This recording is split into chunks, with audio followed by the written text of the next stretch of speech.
கழக தோழர்கள் அனைவருக்கும் வணக்கம். இங்க நேரம் ஒதுக்கி ஒரு வீக்கெண்ட்ல எல்லாரும் ஜாயின் பண்ணதுக்கு ரொம்ப தேங்க்ஸ். அதே மாதிரி நம்ம இன்னைக்கு ஸ்பீக்கர்ஸையும் நான் வெல்கம் பண்ணிக்கிறேன். Welcome Ramesh brother. வணக்கம் ரொம்ப வணக்கம் தேங்க்ஸ். ஹரிஷ். நீங்களும் களப்பணியில ரொம்ப தீவிரமாவும், ரொம்ப பிஸியாவும் போய் நிறைய பொதுக்கூட்டங்கள் எல்லாமே அட்டெண்ட் பண்ணிட்டு இருக்கீங்க. அதன் நடுவுல வந்து இன்னைக்கு நேரம் ஒதுக்கி இங்க வந்தமைக்கு நன்றி. ஸோ இன்னைக்கு நம்ம பேச போறது என்ன டாபிக்னு ஆல்ரெடி தெரியும். காலையிலேயே நம்ம ஹேஷ்டேகும் போட ஸ்டார்ட் பண்ணிட்டோம். அண்ட் இதோட முழு முதற்க நோக்கம் வந்து சும்மா அவங்கள ஒரு எள்ளி நகையாடுறதோ இல்ல ஜஸ்ட் ஒரு ஒரு ஒரு ஃபன்னுக்காகவோ இல்ல. இது பின்னாடி ஒளிஞ்சிருக்க ஒரு மிகப்பெரிய அரசியலும் இருக்கிறது. என்னன்னா இவ்வளவு நாள் வந்து நம்ம யாரெல்லாம் நம்மளும் ஒரு காலகட்டத்துல நம்பியிருப்போம். இவங்கெல்லாம் வந்து உண்மையாவே ஒரு ஒரு மத அரசியல், நம்ம மண்ணுக்கு ஒவ்வாத அரசியலை வந்து எதிர்க்கிறவங்க இருக்காங்க அப்படின்னு நம்மள பல பேர் நம்பியிருப்போம். அவங்களுக்கு ஓட்டு கூட பண்ணி பண்ணி அழிச்சிருப்போம் இந்த பாஸ்ட். பட் அப்படி நம்பி இருந்த ஒரு கூட்டம் வந்துட்டு ஒரு டைம்ல வந்துட்டு இந்திரனாவும் இன்னைக்கு சந்திரனாவும் இல்ல நம்மள இதுல சொல்ற மாதிரி ஒரு ஒரு அந்நியனா இருக்காங்க திடீர்னு அம்பியா அம்பியா மாறுறாங்கன்ற மாதிரி ரொம்பவும் ஷாக்கிங்கா இருக்கு. என்னதான் இதை நம்ம வந்து ஒரு ஒரு நகைச்சுவையா நம்ம இந்த விஷயத்த வந்து போர்ட்ரே பண்ணி மக்களுக்கு இந்த விஷயத்த நம்ம கடத்துறோம்னாலும் இது பின்னாடி வந்து நம்மள எவ்வளவு பேரு நம்மன்றது இல்லாம நம்ம எல்லாருமே யாரு, நம்மளும் மக்கள் தானே. இந்த மக்கள் எவ்வளவு தூரம் இந்த மாதிரி ஒரு ஒரு ஒரு போலியான ஒரு பின்பத்தை நம்பி எவ்வளவு பேரு எவ்வளவு ஒரு கனவுகளோட பல விஷயங்கள் ஒரு நீட்ல ஆரம்பிச்சு ஒரு எஜுகேஷன்ங்கிற விஷயத்துல இருந்து மத்த எல்லா வாக்குறுதிகள் எல்லாமே பாத்தீங்கன்னா என்ன நடந்துச்சுன்னு பாக்குற போது அது பின்னாடி இருந்த ஒரு போலி கட்டமைக்கப்பட்ட ஒரு அரசியல் நாடகம் தான் இங்க நடந்துகிட்டு இருக்கு. ஸோ நம்ம அதை பத்தி தான் இன்னைக்கு ரொம்ப டீட்டெயிலா பேச போறோம். அண்ட் நம்ம ரமேஷ் தோழர் கலந்துட்டு இருக்காரு. நம்ம எல்லாருமே அவரோட இன்டர்வியூஸ் எல்லாமே நம்ம பார்த்திருக்கோம். ஸோ அவர் எப்பவுமே ரொம்ப டேட்டாவோடையும் இது பின்னாடி இருக்க உண்மையான அரசியலை பத்தியுமே ரொம்ப கூர்ந்து கவனிக்கக்கூடியவர். ஸோ அதனால நம்ம அவர்கிட்ட இருந்து கேட்டு இதை பத்தி தெரிஞ்சுப்போம். ரமேஷ் தோழர் வணக்கம். ஆனா நீங்க இது எப்படி பாக்குறீங்க? இந்த ஒரு கருப்பு பலூன் இந்த சைடு விட்டுட்டு இங்க வெள்ளை கொடை பிடிக்கிறது இப்போனா இது இது எந்த மாதிரியான ஒரு ஒரு அரசியல்னு நீங்க நினைக்கிறீங்க? இதனோட இம்பாக்ட் என்ன? இன் ரியாலிட்டி நம்ம எவ்வளவு தூரம் மக்கள் இதனால ஏமாந்து பாதிக்கப்படுறாங்க அப்படிங்கிறதையும் சேர்த்து நீங்க சொல்லுங்க. நீங்க ஸ்டார்ட் பண்ணுங்க. மக்கள் விரும்பும் முதல்வர் வேட்பாளர் நம்முடைய தலைவர் தளபதி விஜய் அவர்களின் நெஞ்சில் குடியிருக்கும் உங்க எல்லாருக்கும் என்னுடைய அன்பான மாலை வணக்கம். இன்றைக்கு நாள்ல இந்த மாலை நேரத்துல ஒரு முக்கியமான ஒரு டாபிக்கை பத்தி நம்ம பேசும்பொழுது அதையெல்லாம் நீங்களும் கேட்டு மற்ற அனைத்து பொதுமக்களுக்கும் அதை விளக்கி கொண்டு போய் சேர்க்கக்கூடிய ஒரு மிகப்பெரிய ஒரு பொறுப்பை ஏற்று நம்முடைய விர்ச்சுவல் வாரியர்ஸ் எல்லாருமே இன்றைக்கு இந்த இடத்துல வந்து அசெம்பிள் ஆயிருக்கீங்க அப்படின்னு நினைக்கும்போது ரொம்ப சந்தோஷமான ஒரு விஷயம், ஒரு மகிழ்ச்சியான ஒரு விஷயம். ஏன்னா தலைவருக்கு மட்டும்தான் இப்படிப்பட்ட உணர்வு பூர்வமாக எந்தவித எதிர்பார்ப்பும் இல்லாமல் உழைக்கக்கூடிய தோழர்கள் இருப்பாங்க.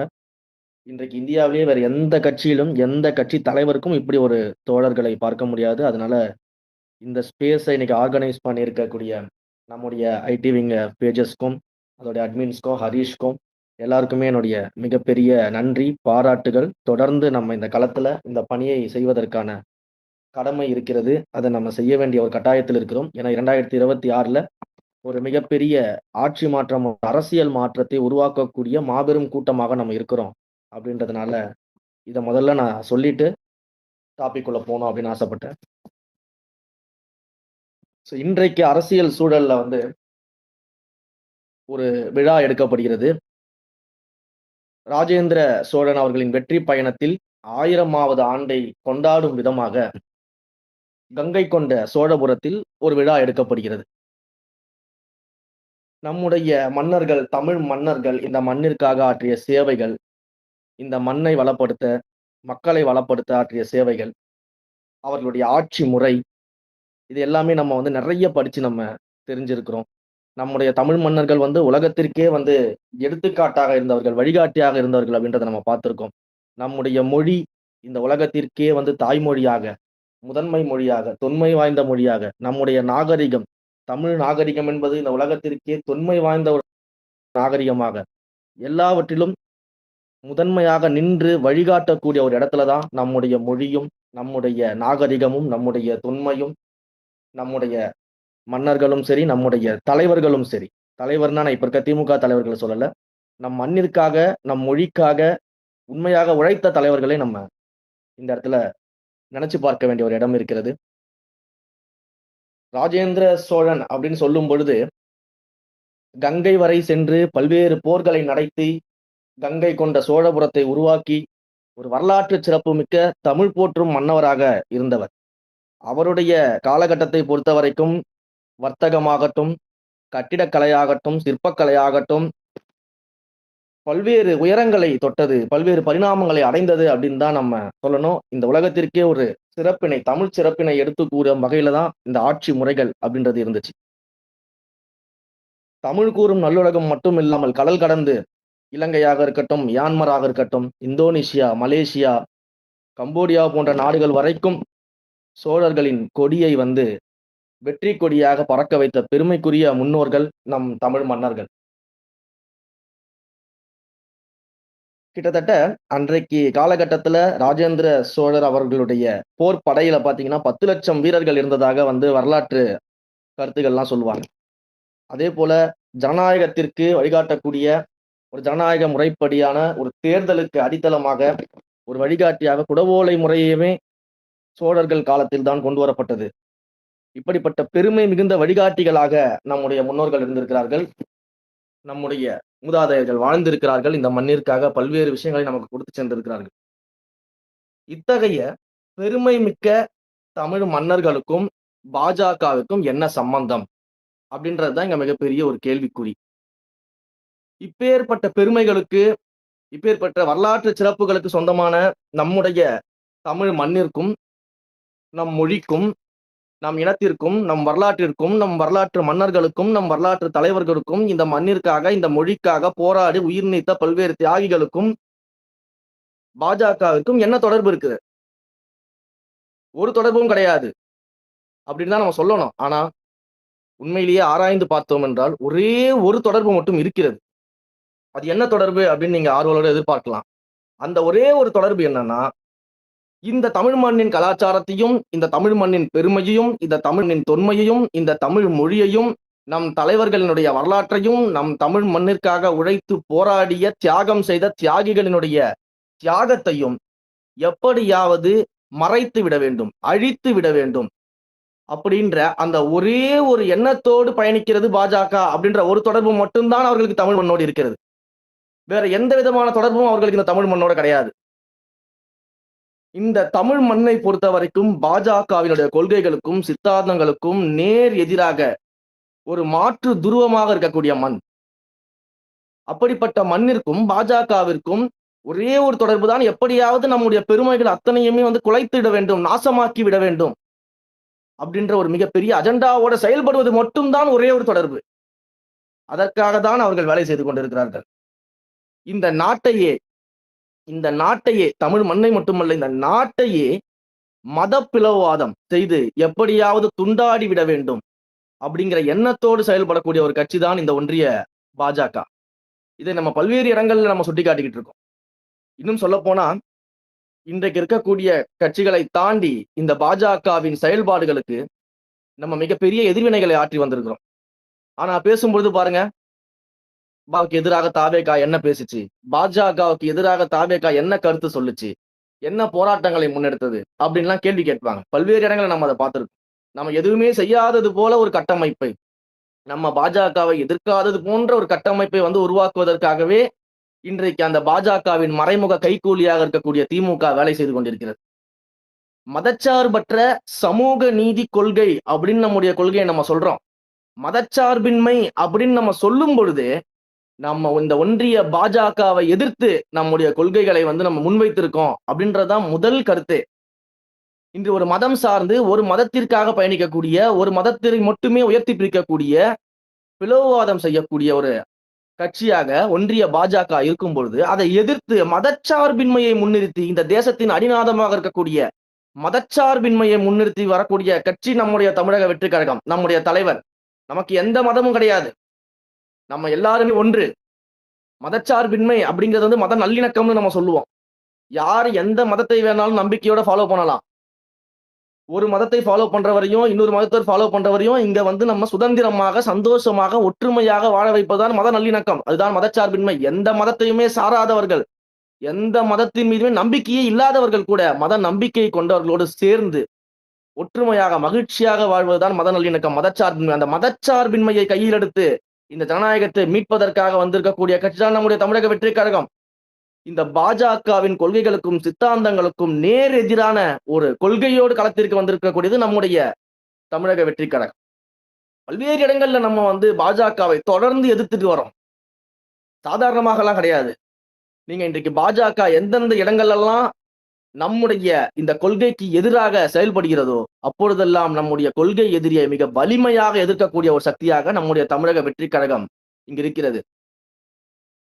சில விஷயங்களை எடுத்து நம்ம திரும்ப ரீகேப் பண்ணி பார்க்கணும். இந்த ஜனநாயகத்தையே குழிதோண்டி புதைக்கக்கூடிய ஒரே நாடு ஒரே தேர்தல் அப்படின்னு இந்த பாஜக வரும்போது நம்முடைய தமிழக வெற்றிக் கழகம் அதை எதிர்த்து நின்றது. அதற்கான தீர்மானத்தை நிறைவேற்றியது. இந்த தமிழ் மண்ணிற்கு உகந்த கொள்கை இருமொழி கொள்கை தான். மூன்றாவது மொழியை திணிக்கக்கூடிய வேலையை நாங்கள் ஒரு காலமும் ஏற்க மாட்டோம். இருமொழி கொள்கையே எங்களுக்கு போதுமானது அப்படின்னு மூன்றாவது மொழியை திணிக்க சமஸ்கிருதத்தையும் இங்க மொழிகளை திணிக்கும் பொழுது அதை எதிர்த்து நின்றவர்கள் நாம தான். நம்ம அதற்காக குரலை கொடுத்திருக்கோம். இந்த மாநில தன்னாட்சியை நிலைநாட்டுவதற்காக குறிப்பாக மாணவர்களுடைய கல்வி விஷயத்துல இந்த கல்வியை மாநில பட்டியலுக்கு கொண்டு வர வேண்டும். அப்பொழுதுதான் இந்த நீட் போன்ற தேர்வுகளில் இருந்து நம்முடைய மாணவர்கள் காப்பாற்றப்படுவார்கள். இந்த நீட் தேர்வினால் தொடர்ந்து மரணித்துக் கொண்டிருக்கும் இந்த நீட் தேர்வை வைத்து ரகசியம் தெரியும் என்ற ஆதாயம் அடைந்து ஆட்சிக்கு வந்து தன்னுடைய மறைமுக ஓனரான பாஜகவை வேடிக்கை பார்த்து கொண்டிருக்கக்கூடிய இந்த திமுகவையும் சேர்த்து அந்த நீட் தேர்வை நடத்தி கொண்டிருக்கும் இந்த பாஜகவையும் சேர்த்து நாம் இந்த ஆட்சி அதிகாரத்திலிருந்து அப்புறப்படுத்த வேண்டும் என்றால் இதை நாம் எதிர்த்து நிற்க வேண்டும் என்ற களத்தில் நாம் எதிர்த்து நின்று கொண்டிருக்கிறோம். கல்வியை மாநில பட்டியலுக்கு கொண்டு வந்து மாநில தன்னாட்சி, மாநில சுயாட்சியை நாம மீட்டெடுக்கணும்னு நம்ம பேசிக்கிட்டு இருக்கோம். இஸ்லாமிய சமூகத்தின் உரிமைகளை பறிக்கக்கூடிய வக்ஃபு சட்ட திருத்த மசோதாவை இந்த ஒன்றிய பாஜக கொண்டு வரும் பொழுது வெறுமனே அறிக்கை மட்டும் கொடுத்துடாம களத்துல ஒவ்வொரு மாவட்டத்திலையும் இஸ்லாமிய சகோதரர்களோடு அவர்கள் உரிமையை மீட்டெடுப்பதற்காக களத்தில் நின்று போராடியது நம்முடைய தமிழக வெற்றிக் கழகம். களத்தில் நின்று போராடியது மட்டுமா, சட்ட ரீதியாக மிகப்பெரிய வழக்கறிஞர்களை கொண்டு வந்து வாதாட செய்து அந்த வக்ஃபு சட்ட திருத்த மசோதாவிற்கு எதிராக மிகப்பெரிய சட்ட போராட்டத்தை நடத்தி முதற்கட்டமாக ஒரு இன்டரியம் ஸ்டேவை நம்ம வாங்கியிருக்கிறோம். அப்படின்னா எந்த அளவிற்கு முனைப்போடு இந்த பாஜகவை நாம எதிர்த்து களத்தில் சந்திச்சுக்கிட்டு இருக்கோன்றதை நம்ம பார்க்க வேண்டியது இருக்கு. தொகுதி மறுசீரமைப்பு என்ற பெயரில தென் மாநிலங்கள்ல குறிப்பாக நம்முடைய தமிழ்நாட்டின் பிரதிநிதித்துவத்தை நாடாளுமன்றத்தில் குறைப்பதற்காக சதிகார வேலையில் இந்த பாஜக ஈடுபடும் பொழுது அதை எதிர்த்து குரல் கொடுத்து அதற்கும் தமிழ்நாடு அரசோடு சேர்ந்து நாங்கள் துணை நின்று குரல் கொடுக்க தயாரா இருக்கோம் அப்படின்னு வந்து சொன்னது நம்முடைய தமிழக வெற்றிக் கழகம். பரந்தூர்ல போராடக்கூடிய விவசாயிகளை மதிக்காம இந்த ஒன்றிய பாஜகவும் அவர்களுடைய தமிழ்நாடு பிரான்ச்சாக இருக்கக்கூடிய திமுகவும் சேர்ந்து கொண்டு அங்க இருக்கக்கூடிய விவசாயிகளை எப்படியாவது அப்புறப்படுத்திவிட்டு அங்க இருக்கக்கூடிய விவசாயியோட நிலங்களை எல்லாமே பிடுங்கி கொண்டு அவருடைய வாழ்வாதாரத்தை சீரழித்து அங்க இருக்கக்கூடிய நீர்வளம் நிலவளம் எல்லாத்தையும் அழிச்சிட்டு அங்க ஒரு ஏர்போர்ட்டை கொண்டு வரணும் அப்படின்னு கங்கணம் கட்டிக்கொண்டு இந்த பாஜகவும் திமுகவும் திரைமறைவுல தங்களுடைய சுயநலனுக்காக வேலை செய்யும் பொழுது இன்றைக்கு வரைக்கும் அந்த விவசாயிகளோடு தொடர்ந்து ஒவ்வொரு இடத்துலையும் தமிழக வெற்றிக் கழகமும் நம்முடைய தலைவரும் போராட்ட களத்தை நிற்கிறோம். அதே போல தேர்தல் நடைபெற உள்ள மாநிலங்கள்ல இப்ப சமீபத்துல பாத்தீங்கன்னா வாக்காளர் பட்டியலின் சிறப்பு தீவிர திருத்தம் கொண்டு வருவதாக சொல்லி சிறுபான்மை பெருமக்களின் வாக்குகளையும் பாஜகவிற்கு எதிரானவர்கள் வாக்குகளையும் குறைப்பதற்கான நடவடிக்கைகளை ஈடுபடும் பொழுது முன்கூட்டியே முதலாக வந்து அதனை எதிர்த்து அதற்காக குரல் கொடுத்தது நம்முடைய தமிழக வெற்றிக் கழகம். இன்றைக்கு அரசியலில் மட்டும் இல்லைங்க, அரசியலுக்கு முன்பாக திரையில் இருக்கும் பொழுதே பண மதிப்பிழப்பு நடவடிக்கை இந்த பாஜக கொண்டு வரும் பொழுது ஒட்டுமொத்த நடிகர்களுமே பாராட்டி புதிய இந்தியா பிறந்திருக்கு, இந்தியா பிறந்திருக்குன்னு சொல்லி மார்தட்டி பேசிக் கொண்டிருப்போம். நம்முடைய தலைவர் மட்டும்தான் வெளிப்படையாக சொன்னாரு, நீங்க கொண்டு வருவதின் நோக்கத்தை விட அங்க விளைவுகள் பெருசா இருக்கு, மக்கள் பாதிக்கப்படுறாங்கன்னு சொன்னாரு. இந்த அளவிற்கு தொடர்ந்து பாஜக ஒவ்வொரு செயல்களாக இந்த தமிழகத்திற்கு எதிராக, தமிழ் மக்களுக்கு எதிராக, இந்த மதச்சார்பின்மைக்கு எதிராக, சமூக நீதிக்கு எதிராக செய்யும் பொழுதெல்லாம் களத்தில் அவர்களை எதிர்த்து நிற்கக்கூடிய ஒரு சக்தியாக, முதன்மை சக்தியாக இன்றைக்கு தமிழக வெற்றி கழகம் தான் தமிழ்நாட்டில் இருந்துகிட்டு இருக்கு. இப்ப இவ்வளவு தூரம் நம்ம இந்த பாஜகவை எதிர்த்துக்கிட்டு வரோம் அப்படின்ற விஷயத்தை ஏன் சொல்ல வேண்டியது இருக்கு அப்படின்னா, மற்றவர்கள் எல்லாம் இன்றைக்கு வந்து தமிழ்நாட்டுடைய பார்டர்ல நாங்க தான் உட்கார்ந்துருக்கிறோம். தமிழ்நாட்டோட பார்டர்ல சேர் போட்டு உட்கார்ந்துருக்க செக்யூரிட்டி நாங்க தான். பாஜகவை வந்து தமிழ்நாட்டுடைய பார்டருக்குள்ளேயே நாங்க கால் வைக்க விட மாட்டோம். பாஜகவை நாங்க தான் தடுத்து கொண்டு இருக்கிறோம். பாஜக என்னதான் வந்து டிராக்ல ஓடி வர ட்ரெயினா இருந்தாலும் நாங்க ஒத்த கையை நீட்டி நிப்பாட்டிடுவோம் அப்படின்லாம் இன்னைக்கு பார்டர்ல நின்று பேசி கொண்டிருக்கக்கூடிய இந்த திமுக தொடர்ந்து நம்மை பார்த்து என்ன சொல்லிக்கிட்டு இருக்குது? நீங்க பாஜகவை எதிர்க்கிறதே கிடையாது. நீங்க பாஜகவை எங்க எதிர்க்கிறீங்கன்னு கேள்வி கேட்குது. இத்தனை இடங்கள்ல நாங்க பாஜகவை எதிர்த்து இருக்கோம். இன்னும் பல இடங்கள் இருக்குது. நான் நேரம் கருதி அதெல்லாம் சொல்லல. தொடர்ந்து நம்ம வந்து பல்வேறு இடங்கள்ல வந்து நம்ம பாஜகவை எதிர்த்துட்டு வரும்பொழுது இந்த திராவிட நாடக கும்பல் என்ன பண்ணுது? பாஜகவை தமிழ்நாட்டில் காலூன்ற விடாமல் தடுக்கக்கூடிய ஒரே சக்தி நாங்க தான் அப்படின்னு கையில ஒரு கொம்பை பிடிச்சிக்கிட்டு தமிழ்நாட்டு பார்டர்ல செக்யூரிட்டியா நின்றுகிட்டு இருக்கிறதாக மக்களை தொடர்ந்து ஏமாற்றி கொண்டு வஞ்சித்துக் கொண்டிருக்கிறது. இதை நாம சிந்தித்து பார்க்க வேண்டும். இதை நம்ம சிந்தித்து களத்தில் அவர்களுடைய செயல்பாடுகள் என்ன, அவர்கள் எப்படி வந்து ஒரு நாடகத்தை நடத்தி கொண்டிருக்கிறார்கள் அப்படின்றத இந்த மக்கள் கிட்ட எடுத்து கொண்டு போக வேண்டிய ஒரு கட்டாயம் நமக்கு இருக்கிறது. நான் வரேன், இந்த கங்கை கொண்ட சோழபுரத்துக்கு வரேன்.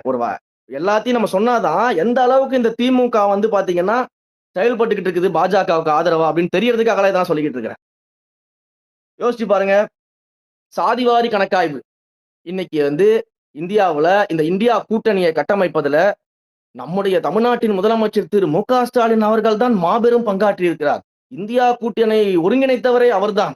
அவர் இல்லை என்றால் இந்தியா கூட்டணியே உருவாகி இருக்குமா என்ற சந்தேகம் இருக்கிறது. அவரை போல இந்த கூட்டணியை உருவாக்க வேறு யாரால் முடியும்? தேசத்திற்கே முன்னோடியாக இருக்கிறார், முன்னாடி நிற்கிறார், இந்த தேசத்தையே வழிநடத்துகிறார் அப்படின்னு சொன்னவர் இன்னைக்கு இந்தியா கூட்டணியில் ஆளக்கூடிய மாநிலங்கள் எல்லாத்திலையுமே சாதிவாரி கணக்காய்வு நடத்தி அங்க எந்தெந்த சாதிகள்ல எவ்வளவு மக்கள் இருக்கிறார்கள், அவர்கள் எந்த பின்னடைவை சந்தித்திருக்கிறார்கள், அவர்களுக்காக இந்த மாநில அரசு என்னென்ன திட்டங்களை வந்து மாற்றி அமைக்க முடியும், கொண்டு வர முடியும் என்ற ஆலோசனையில் வந்து இந்தியா கூட்டணி கட்சியில் இருக்கக்கூடிய கட்சிகள் ஆளும் மாநிலங்கள்ல வந்து செயல்பட்டுக்கிட்டு இருக்கும் பொழுது, ஆனா நம்முடைய முதலமைச்சர் திரு மு.க. ஸ்டாலின் அவர்கள் அந்த சாதிவாரி கணக்காய்வை கூட நடத்துவதற்கு தயாராக இல்லை. தன்னுடைய ஓனர் கோச்சிப்பாரோ, கோச்சிக்கிட்டாருன்னா எங்க பேசாம முகத்தை திருப்பிட்டு போயிடுவாரோ, நாளைக்கு நம்ம என்ன பண்றது, நம்ம குடும்பம் என்ன பண்றது, நம்ம குடும்பத்தை யாரு காப்பாத்துறதுன்னு அந்த சாதிவாரி கணக்காய்வை எடுக்காமலேயே கடைசி வரை இந்த ஆட்சியை காலத்தை ஓட்டிவிடலாம் அப்படின்ற ஒரு எண்ணத்தை சுத்திக்கிட்டு இருக்கிறாரு. இது பாஜகவின் கைக்கூலியாக செயல்படுவதை விட வேற என்னன்னு சொல்ல முடியும்?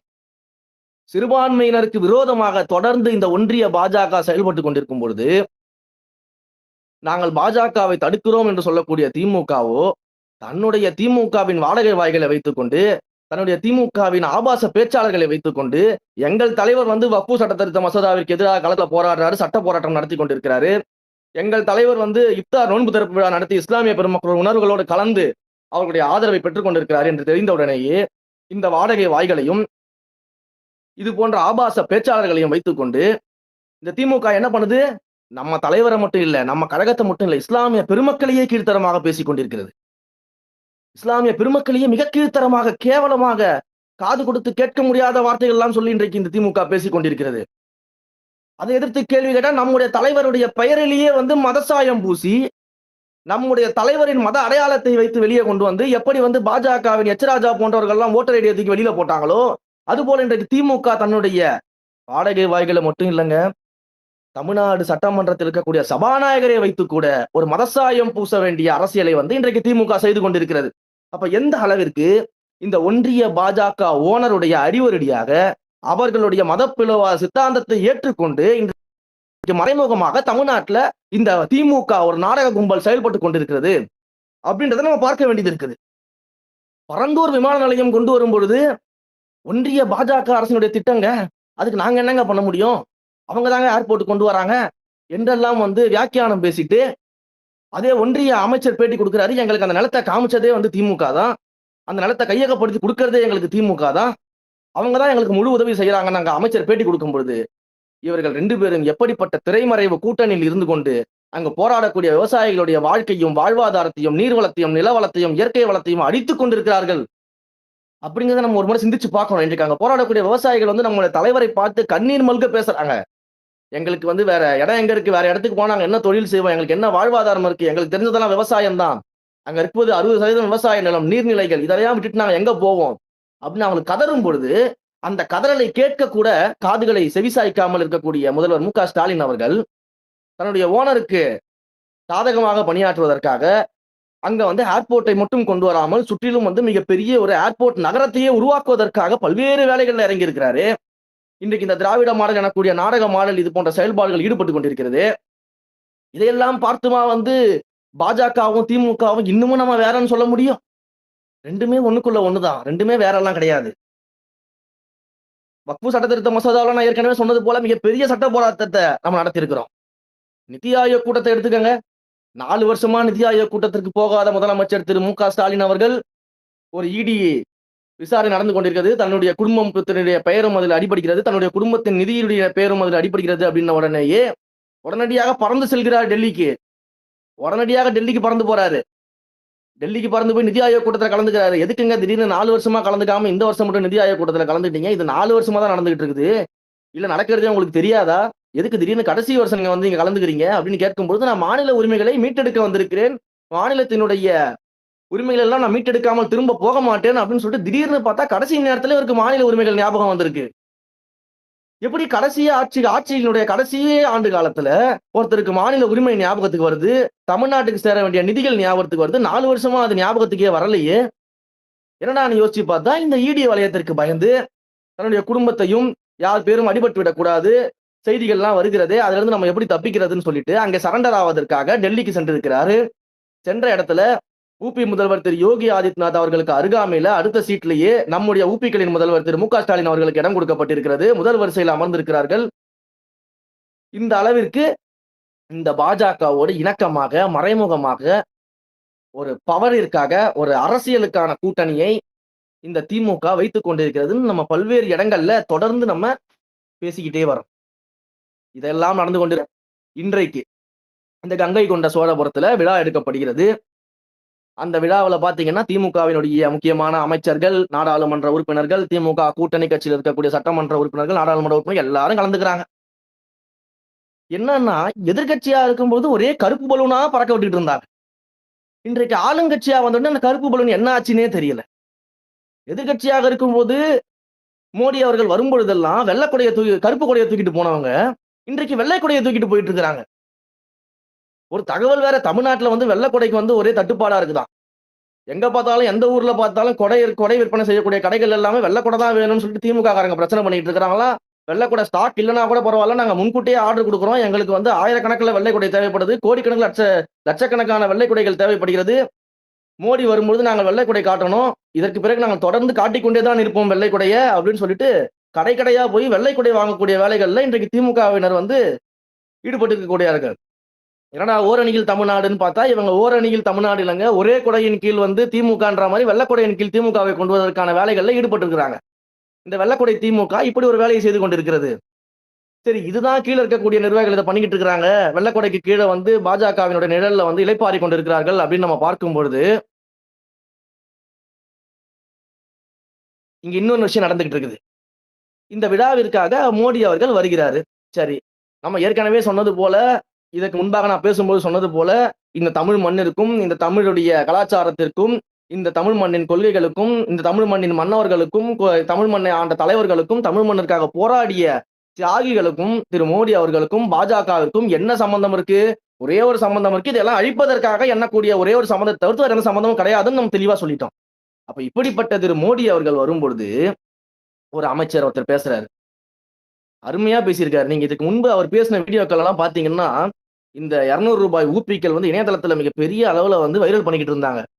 சாதாரணமா வந்தவன் இல்லடா திமுக காரன், திமுக காரனா யாருன்னு தெரியுமா, எப்படி வந்தான்னு தெரியுமா அப்படின்னு சொல்லும் பொழுது இந்த 200 ரூபாய் ஊப்பிக்கள் எல்லாம் சிலிர்த்து போய் சில்லறையெல்லாம் சிதற விட்டுட்டு இருந்தாங்க. நான் கூட உண்மையிலேயே மிக பெரியதா வரலாறு இருக்கும் போலயே இவர் வந்து என்ன ஏதோ ஒரு மனசுக்குள்ள ஏதோ வைத்துக்கொண்டு மிகப்பெரிய அளவுல பேசுறாரு அப்படின்னு சொல்லிட்டு திரு டிஆர்பி ராஜா அவர்கள் பேசும்போது நான் உண்மையிலேயே ஏதோ ஒரு பெரிய விஷயம் இருக்கும் போல அப்படின்னு நினைச்சிட்டு இருந்தேன். அப்புறம் தான் அந்த பெரிய விஷயம் என்னன்னு இப்பதான் எனக்கு தெரிஞ்சது. இன்றைக்கு பாக்குறேன், திராவிட மாடலா கோமிய மாடலா அப்படின்லாம் எழுதிட்டு திராவிட மாடலா கோமிய மாடலா என்றெல்லாம் எழுதிட்டு இன்றைக்கு அந்த திராவிட மாடல் என்ன பண்ணுது, நெளிந்து குழைந்து அழகாக ஒரு குழந்தை போல பிரதமர் மோடியோட சேர்ந்து ஸ்டேஜ்ல நின்றுகிட்டு இருக்குது. அப்ப இவங்களுடைய எதிர்ப்பெல்லாம் எங்க போயிருக்கு அப்படின்னு பார்த்தா எனக்கு உண்மையிலேயே தெரியல. அந்த சிலுத்து போய் சில்லறையை விட்டவங்களாம் எங்கடான்னு தேட வேண்டியது இருக்கு. அந்த அளவுக்கு எனக்கு கோபம் தான் வந்துச்சு. Go back Modi, go back Modi அப்படியெல்லாம் ஹேஷ்டாக் போட்டு, அப்படியெல்லாம் கருப்பு கொடையை காமிச்சு, இவர்கள் மோடிக்கு எதிராக எதிர்வினை ஆற்றேன் அப்படின்னு சொல்லிட்டு, உண்மையிலேயே தவறாக திரு முதலமைச்சர் மு.க. ஸ்டாலின் அவர்களோ, இல்ல திமுகவின் தலைமை நிர்வாகிகள், அறிவார்ந்தவர்கள் யாரும் என்ன சொல்லியிருக்கிறாங்கன்னா, கோ பேக் மோடினா மோடியை திரும்ப போ என்று சொல்வதில்லப்பா. மோடி அவர்கள் தமிழ்நாட்டிற்கு ஸ்டேஜுக்கு வந்தார்னா, மோடியின் பின்னால் போய் நின்று கொள்வதுதான் கோ பேக் மோடி. போய் மோடியின் பின்னாடி நின்று கொள்ளணும். அவர் பேக்ல நின்னுக்கணும். கை கட்டி வாய்ப்பத்தி நம்ம நின்னுக்கணும். அதுதான் கோ பேக் மோடி. நீ யாரோ தவறாக சொல்லி கொடுத்திருக்காங்களா என்னன்னு தெரியல. இல்ல உண்மையிலேயே அவர்கள் அதுதான் கோ பேக் மோடி என்று திமுக நினைத்துக் கொண்டிருக்கிறதான்னு தெரியல. இன்றைக்கு அவ்வளவு அழகாக பின்னாடி நின்று கொண்டிருக்கிறார்கள். இதையெல்லாம் பார்க்கும்போது அப்ப இவர்கள் எந்த அளவுக்கு மக்களை வந்து ஏமாற்றிக் கொண்டிருக்கிறார்கள், நாடகம் ஆடிக்கொண்டிருக்கிறார்கள் நம்ம பார்க்க வேண்டியது இருக்கு. இன்னொரு அமைச்சர் அண்ணன் திரு தங்கம் தென்னரசு அவர்கள் வந்து பேட்டி கொடுக்கிறாரு. இந்த விழாவிற்கு, இந்த தமிழ் மண்ணினுடைய இந்த விழாவிற்கு, இந்த தமிழ் மன்னரின் பெருமை மிகுந்த இந்த விழாவிற்கு பாரத பிரதமர் திரு நரேந்திர மோடி அவர்கள் வருவது பெருமை. சரி, ராஜராஜ சோழனுக்கு பெருமையா, ராஜேந்திர சோழனுக்கு பெருமையா, இல்ல இந்த தமிழ் மண்ணை ஆண்ட மன்னர்களுக்கு பெருமையா, இந்த தமிழ் மக்களுக்கு பெருமையா, யாருக்கு தான் பெருமை நீங்க சொல்லுங்க. அவருக்கும் தமிழ் மண்ணுக்கும் சம்பந்தமே கிடையாதுன்னு நாங்க சொல்லிக்கிட்டு இருக்கிறோம். பாஜகவுக்கும் தமிழ் மண்ணுக்கும் சம்பந்தமே கிடையாதுன்னு நம்ம சொல்லிக்கிட்டு இருக்கிறோம். அப்ப இவர்கள் வருவதனால யாருக்கு பெருமை அப்படின்னு சொல்லிட்டு தங்கம் தென்னரசு அவர்கள் சொல்றாரு. இதுல இன்னொரு விஷயம், இவ்வளவு நாளா ஒன்றிய பாஜக, ஒன்றிய பிரதமர், ஒன்றிய அமைச்சர்கள் என்றெல்லாம் சொல்லிக் கொண்டிருந்த இந்த அமைச்சர்களும் இன்றைக்கு பாருங்க, பாரத பிரதமர் மோடி அவர்கள் வருவது பெருமை. அது என்னங்க ஒன்றியம் பாரதமா மாறிடுச்சு? கருப்பு கொடைய வெள்ளை கொடையா மாத்துனீங்க, கருப்பு பலூனை வெள்ளை பலூனா மாத்துனீங்க, கோ பேக் மோடினா மோடிக்கு பின்னால் போய் நின்று கொண்டீங்க. இன்றைக்கு என்னடானா ஒன்றிய பிரதமர் பாரத பிரதமரா மாறிட்டாரு. அவர் வருவது பெருமையா? யாருக்கு பெருமை? திமுகவிற்கு பெருமை. ஏன்னா வந்து நேஷனல் லெவல்ல இருக்கக்கூடிய ஒரு கம்பெனிக்கு ஒரு ஸ்டேட் பிரான்ச் இருக்கும். அந்த ஸ்டேட் பிரான்ச்சுக்கு அவருடைய ஓனர் வரும்போது பெருமையா தானே இருக்கும். நேஷனல் லெவல்ல இருக்கக்கூடிய நம்முடைய ஓனர் நம்முடைய தமிழ்நாட்டுடைய பிரான்ச்சிற்கு வருகிறார் என்றால் அந்த கம்பெனிக்கு பெருமையா தான் இருக்கும். அதனால தமிழ்நாட்டில் வாழக்கூடிய மக்களுக்கு என்ன பெருமை இருக்கிறது? இந்த தமிழ் மண்ணை ஆண்ட மன்னர்களுக்கு என்ன பெருமை இருக்கிறது? நம்முடைய பாட்டன் ராஜேந்திர சோழன் அவர்களுக்கு என்ன பெருமை இருக்கிறது? ஒரு பெருமையும் கிடையாது. நம் மண்ணை கட்டி ஆண்டவர்கள், நம் மண்ணிற்காக பல்வேறு தியாகங்களை செய்தவர்களால நாம பெருமைப்பட்டுக்கலாம். இந்த மண்ணின் மக்களாக, இந்த மண்ணின் மைந்தர்களாக என்னுடைய பாட்டன் இதை செய்திருக்கிறார், என்னுடைய முன்னோர்கள் இதை செய்திருக்கிறார்கள், என்னுடைய மூதாதையர்கள் இதை செய்திருக்காங்க, நாம பெருமைப்படலாம். நமக்காக இதையெல்லாம் செய்ததற்காக அந்த மன்னர்களும் அந்த மன்னர்களுடைய வாரிசுகளும் குடும்பங்களும் பெருமைப்படலாம். இதுல வந்து பாஜகவுக்கும் மோடி அவர்களுக்கும் என்ன பெருமை இருக்கிறது? அவர்கள் வருவதனால இங்க திமுகவிற்கு தான் பெருமையை தவிர்த்து மக்களுக்கு எந்த விதமான பெருமையும் கிடையாது. இதுல இன்னொரு கேள்வி அண்ணன் தங்கம் தென்னரசு அவர்கள்ட்ட வைக்கணும்ன்றதுதான் என்னுடைய நீண்ட கால எண்ணமா இருக்கு. இந்த பேட்டியை பார்த்தது பிறகு என்னன்னா, இந்த கீழடி அகழாய்வுன்னு நம்ம ஒண்ணு நடத்திக்கிட்டு இருக்கிறோம். அந்த கீழடி அகழாய்வின் மூலமாக தமிழினுடைய தொன்மையை, இந்த தமிழினுடைய வரலாற்றை, நம்ம எவ்வளவு பழமை வாய்ந்தவர்கள், நம்ம எவ்வளவு முதன்மையானவர்கள், நம்முடைய நாகரிகம் எவ்வளவு தொன்மையானது அப்படின்னு இந்த உலகத்திற்கே நம்ம பறைசாற்றி கொண்டிருக்கிறோம். அங்க கிடைக்கப்பெற்ற அந்த அகழாராய்வின் மூலமாக நம்ம இந்த உலகத்துக்கே பறைசாற்றி கொண்டிருக்கிறோம். என் மொழிதான் இந்த உலகத்திற்கே மூத்த மொழி, என் மண், இந்த தமிழ் மண் தான் இந்த உலகத்திற்கே மூத்த மண்ணாக இருக்கிறது, என் தமிழ் இனம்தான் இந்த உலகத்திற்கே வழிகாட்டியாக இருந்திருக்கிறது அப்படின்னு நம்ம வந்து மார்த்தட்டி நம்முடைய தமிழ் மண்ணின் பெருமையை, நம்முடைய நாகரிகத்தை நம்ம சொல்லிக்கிட்டு இருக்கிறோம். அந்த கீழடி அகழாய்வை எப்படியாவது தடுத்து நிறுத்திடணும். தமிழர்களுடைய தொன்மையை இந்த உலகத்திற்கு கொண்டு போய் நம்ம சேர்த்து விடவே கூடாது அப்படின்னு கங்கணம் கட்டிக்கொண்டு அந்த கீழடி அகழாய்வு தடுப்பதற்காக இந்த ஒன்றிய பாஜக அரசு எத்தனை முறை அதற்காக பிரச்சனை பண்ணிக்கிட்டு இருக்குது. அந்த கீழடி அகழாய்வை தடுப்பதற்கு எவ்வளவு வேலை செய்து கொண்டிருக்கிறது. அப்போ தமிழர்களுடைய தொன்மை வெளியே சென்று விடக்கூடாது, உலக அளவில் அது பேசப்பட்டு விடக்கூடாது என்ற கான்சியஸான ஒரு எண்ணத்தோடு அதை தடுப்பதற்கான வேலையில ஈடுபடக்கூடிய பாஜகவிற்கும், அந்த பாஜக கட்சியினை ஆண்டு கொண்டிருக்கிறது, ஒன்றியத்தில் அதனுடைய பிரதமராக மோடி இருக்கிறார், இவர்களுக்கெல்லாம் தெரியாம தான் அது நடந்திருக்குதா? இந்த கீழடி அகழாய்வை தடுத்து அதன் மூலம் இந்த தமிழர்களுடைய தொன்மையை எப்படியாவது மூடி மறைத்து புதைத்து விட வேண்டும் என்ற எண்ணம் கொண்ட அவர்கள் எப்படி இப்ப மட்டும் இந்த கங்கை கொண்ட சோழபுரத்துக்கு மட்டும் தமிழர்களுடைய பெருமையை உணர்ந்து வருகிறார்கள், அதனால எங்களுக்கு பெருமையா இருக்குன்னு நீங்க சொல்றீங்க? அப்ப கீழடி அகழாய்வுல வந்து தமிழர்களுடைய தொன்மையை பார்த்து பெருமைப்படாதவர்கள் இந்த விழாவில் மட்டும் எப்படி தமிழர்களுடைய பெருமையை ஏற்றுக்கொண்டு அவர்கள் வந்து நம்முடைய விழாவில் கலந்து கொண்டிருக்கிறார்கள், அதனால நாங்களும் பெருமை அடைகிறோம் நீங்க எப்படி சொல்றீங்க? அப்ப இதை கேட்கக்கூடிய மக்கள் எல்லாம் நீங்க என்ன மாதிரி நினைச்சுக்கிட்டு இருக்கீங்க? ஏங்க நீங்க வந்து தலைமுறை தலைமுறையாக ஒரே குடும்பம் ஆட்சி நடத்துகிறது. ஒரு குடும்பம் இங்க அதிகாரத்துல இருக்கக்கூடியது. கலைஞர் அவர்களுக்கு பிறகு அவருடைய மகன் திரு மு.க. ஸ்டாலின் அவர்கள் முதலமைச்சரானார். திரு மு.க. ஸ்டாலின் அவர்கள் வந்து தன்னுடைய மகன் திரு உதயநிதி ஸ்டாலின் துணை முதலமைச்சராக்கி இருக்கிறார். அதற்கு பிறகாக குடும்பத்தின் நிதிகள் எல்லாம் ஒவ்வொன்றாக வாரிசாக வந்து கொண்டிருக்கிறது. அப்படின்னு நீங்க தலைமுறை தலைமுறையா வந்து அதிகாரத்தை கைப்பற்றுவதற்கான வேலையில் ஈடுபடுறதுனால, தலைமுறை தலைமுறையா எங்கள் மக்கள் காதுல பூ சுத்தலாம்னு நினைச்சா, நாங்க அப்படியே வேடிக்கை பார்த்துக்கிட்டே இருப்போம்னு நினைச்சிட்டு இருக்கீங்களா? கீழடி அகழாய்வை தடுக்கக்கூடியவர்கள்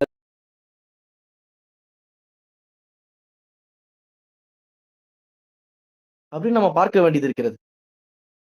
இன்னொரு பக்கம் பாருங்க, எப்படியாவது வந்து 3வது மொழியாக ஹிந்தியையோ, சமஸ்கிருதத்தையோ கொண்டு வந்து இந்த தமிழ் மண்ணின் மீது திணித்து, இங்க இருக்கக்கூடிய இருமொழி கொள்கையை வந்து குலைத்து இந்த தமிழ் மொழியை நாசமாக்கி விட வேண்டும் என்ற ஒரு சதிகார வேலையில இந்த ஒன்றிய அரசு இயங்கும் பொழுது, தொடர்ந்து இந்தியை திணிப்பதற்கும், சமஸ்கிருதத்தை திணிப்பதற்கும் இங்கே அவர்கள் வேலை செய்து கொண்டிருக்கும் பொழுது, இந்த தமிழ் மொழியின் பெருமையை ஏற்று அவர்கள் எப்படி வருவாங்கன்னு நீங்க நம்புறீங்க? இது எப்படி திமுக நம்புது? திமுக நம்பும். ஏன்னா ஓனர் சொல்றத கேட்கலன்னா சாப்பாடு போட மாட்டாங்கல்ல. இந்த ஒரு நகைச்சுவை காட்சியில வரும்ல, நம்புறியா இல்லையா? இல்ல நம்புனாதான் சாப்பாடுனா நம்புறேங்கன்னுவாங்கல்ல, அந்த மாதிரி தான். அப்ப ஓனர் சொல்றத கேட்டாகக்கூடிய சூழ்நிலை திமுக இருக்கு. உங்களுக்கு பெருமையா இருக்கலாம். மக்களுக்கு எப்படிங்க பெருமையா இருக்கும்? எப்படிங்க நீங்க ஒரு அமைச்சராக இருந்து கொண்டு அந்த வார்த்தையை நீங்க சொல்ல முடியும்? யோசிச்சு பாருங்க. இதையெல்லாம் நாம சிந்திச்சு பார்க்கணும். அப்ப எந்த அளவிற்கு இந்த திமுக பாஜகவிடம் சரண்டர் ஆயிருக்கிறது அப்படின்னு நம்ம பார்க்கணும். அதிலும் இன்றைக்கு அந்த மேடையில குடவோலை முறையை பற்றி ஐயா பிரதமர் அவர்கள் பேசுகிறார். இந்த ஜனநாயகத்திற்கே வந்து ஜனநாயக முறைப்படி தேர்தல் நடத்துவதற்கு வந்து தமிழ் மன்னர்களும் சோழர்களும் எப்படி வந்து ஒரு முன்மாதிரியாக திகழ்ந்திருக்கிறார்கள் அப்படின்னு இன்றைக்கு மேடையில பேசுறாரு. அந்த மேடையில இந்த திமுகவினுடைய அத்தனை திராவிட மாடல் என்று பேசக்கூடியவர்கள், சாதாரணமா வந்தவங்களடா திமுக காரன் என்று பேசக்கூடியவர்கள் எல்லாமே இன்றைக்கு அந்த மேடையில இருக்கிறாங்க. இன்றைக்கு உண்மையிலேயே ஜனநாயகத்தை பற்றி பேசுவதற்கு ஒன்றிய பாஜகவிற்கு கொஞ்சமாவது அருகதை இருக்குதா? அந்த மேடையில பேசும்போது நீங்க எல்லாம் வேடிக்கை பார்த்துக்கிட்டு இருக்கீங்களே, இனிமேல் நீங்களும் வந்து ஜனநாயகத்தை பற்றி பேசுவதற்கு ஏதாவது ஒரு அருகதை இருக்குதா? உங்களுக்கு ஏற்கனவே கிடையாது. ஏன்னா ஜனநாயகன்றது ஒரு குடும்ப ஆட்சி நீங்க நினைச்சுக்கிட்டு இருக்கீங்க. உங்களுக்கு ஜனநாயகம்னால என்னன்னு தெரியாது. அதனால உங்களுக்கு அதை பத்தி பிரச்சனை இல்லை திமுகவிற்கு. இந்த ஜனநாயகத்தை குழி தோண்டி புதைப்பதற்காக, இந்த ஜனநாயகத்தின் அடிநாதமாக இருக்கக்கூடிய தேர்தல், நம்ம வந்து மிகப்பெரிய வந்து தேர்தலை நடத்துறோம். தேர்தல் திருவிழான்னு சொல்றோம். ஜனநாயக திருவிழான்னு சொல்றோம்.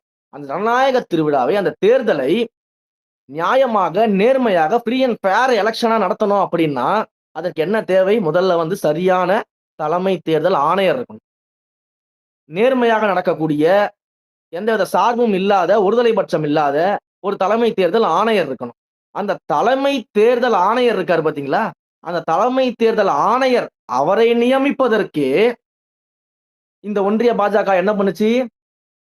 ஒரு புதுசா ஒரு சட்டத்தை கொண்டு வந்து அவரை நியமிப்பதற்கான அந்த குழுவுல வந்து பிரதம அமைச்சர் இருப்பாரு, ஒரு கேபினெட் அமைச்சர் இருப்பாரு, ஒரு ஆப்போசிஷன் பார்ட்டி லீடர் இருப்பாரு அப்படின்னு சொல்லி கொண்டு வந்து ஒருதலை பட்சமாக பிரதமரும் கேபினெட் அமைச்சரும் சேர்ந்து ஒரு தலைமை தேர்தல் ஆணையரை நியமிக்கும் வகையில ஒரு சட்ட வழிவகையை கொண்டு வந்து அதற்கு மிகப்பெரிய எதிர்வினை ஆற்றி நம்ம எல்லாம் பேசிக்கிட்டு இருக்கும் பொழுது நம்முடைய தலைவர் அவர்கள் இதை மென்ஷன் பண்ணி தான் அம்பேத்கர் அவர்களுடைய புத்தக வெளியீட்டு விழாவில் இந்த ஃப்ரீ அண்ட் ஃபேர் எலெக்ஷன்ஸை பத்தி நம்முடைய தலைவர் பேசியிருப்பார். அப்போ ஒரு தேர்தல் ஆணையர், ஒரு தலைமை தேர்தல் ஆணையரை நியமிக்கிறதுலயே இவ்வளவு ஒருதலை பட்சம் இருக்கும் பொழுது எப்படி ஒரு தேர்தல் ஜனநாயக முறைப்படி நடக்கும் அப்படின்னு நம்ம தலைவர் அன்றைக்கு கேள்வி எழுப்பினாரு. தொடர்ந்து நம்ம அதற்காக நிக்கிறோம். அந்த கேள்வியை நம்ம எழுப்பிட்டு இருக்கிறோம்.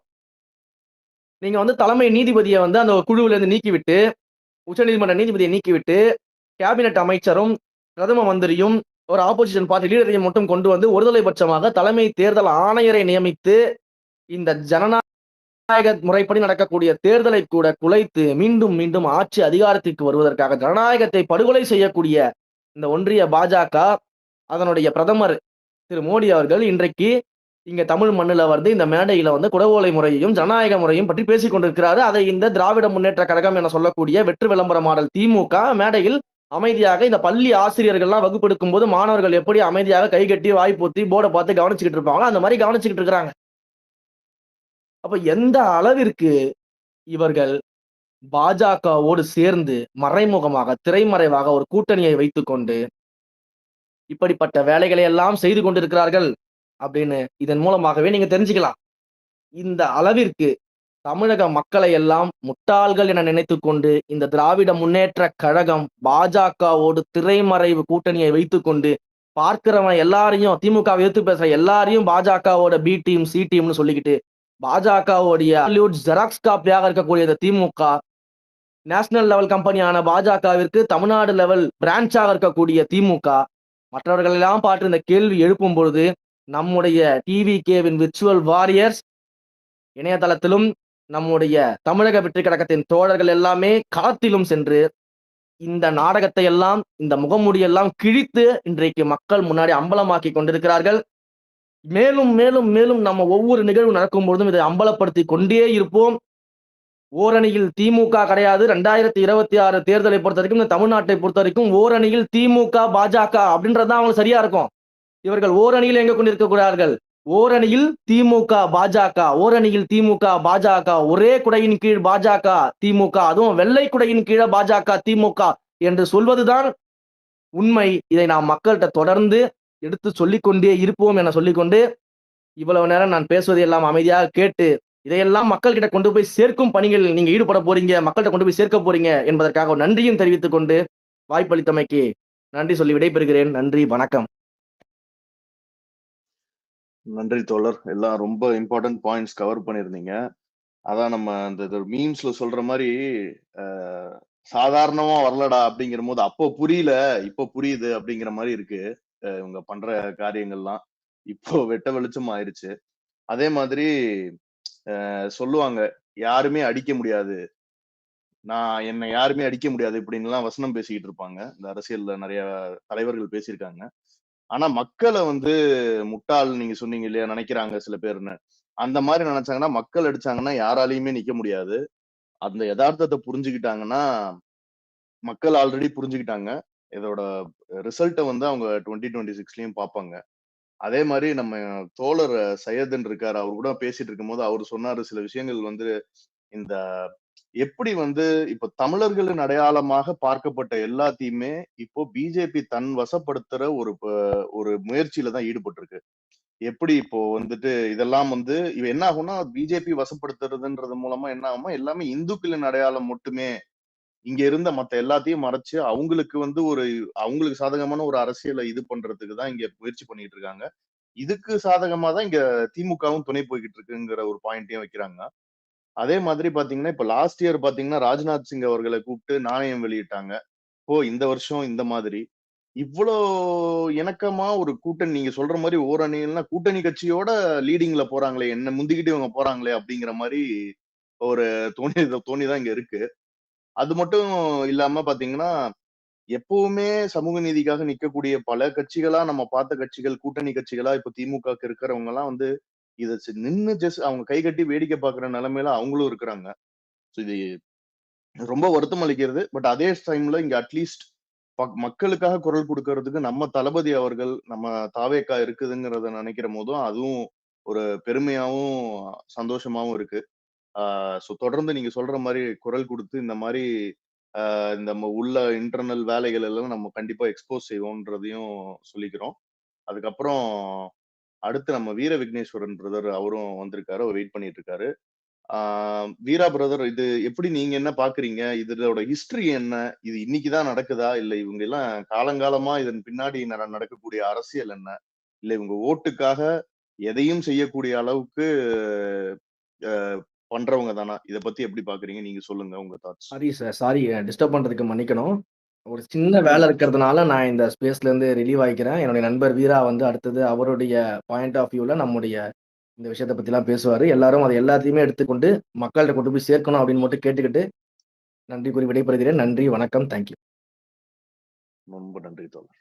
தேங்க்யூ. வீரா பிரதர்.